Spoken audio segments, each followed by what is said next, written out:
চিপা কলে পড়ে গেছে গা। ওর টার্গেটটা ছিল এদিক দিয়ে, মানে এদিক দিয়ে তো আসছে এখন আইসা এদিক দিয়ে নামানোর জন্য, আর নামানোর জন্য তোর বাইকের তো স্টার্ট হইতেছে না, বন্ধ হয়ে গেছে গা। এখন কী করার? আচ্ছা হাসান এইভাবে এইভাবে ধরে নামাও দেখি ভাই, এদিক দিয়ে তো আর ঠেলে নাম যাবো না। আচ্ছা এদিকে হা হা ওইছে ব্রো, এভাবে এভাবে ধরে ধরে নামাও। এখন কী করবা? ওদিক দিয়ে তো আর যাওয়া যাবো না, এমন চিপা কলে পড়ে গেছি গা। হ্যালো হচ্ছে দেখ এখন আর কী করার, ওদিক দিয়ে তো নেমে গেছি। তবে দুজনে ধরে আস্তে আস্তে আমি বাবা রে, আমি আগে নাইমে নি খারাপ।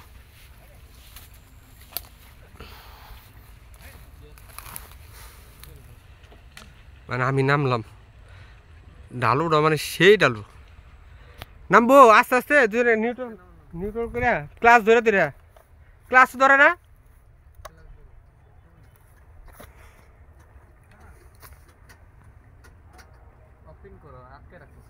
ওই না একবার আটকে গেছে গা। হ্যাঁ মানে বাইক এমন জায়গায় গিয়ে ফাইসা গেছে, না পারতা সেদিক দিয়ে উঠানোর জন্য, না পারতা সেদিক দিয়ে নামানোর জন্য ভাই, মানে এমন জায়গায় গেছে দেন।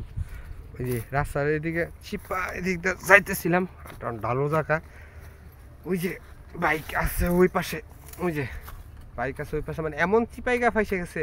আর গিয়ার তো 5টা আছে, আর 5টায় তো নিউট্রাল হইতেছে না, আর গিয়ার পরিবর্তন হইতেছে না, মানে এমন একটা অবস্থার মধ্যে বেরোচ্ছে যে বাইকের খুব চেষ্টা করতেছে। এখন এরকম জায়গা, আর এই যে দেখুন ঢাল, ওই যে আমার বাইক তো ওই নিয়ে আছে, মানে এই যে এদিক দিয়ে পুরাটা খালি জায়গা আর অনেক উঁচা জায়গা। এখন চেষ্টা করতেছি দেখি কি করা যায়। এখন আর তো কি নিউট্রাল কি হয় না, নিউট্রাল হয় না, না বিপদের মধ্যে বিপদ।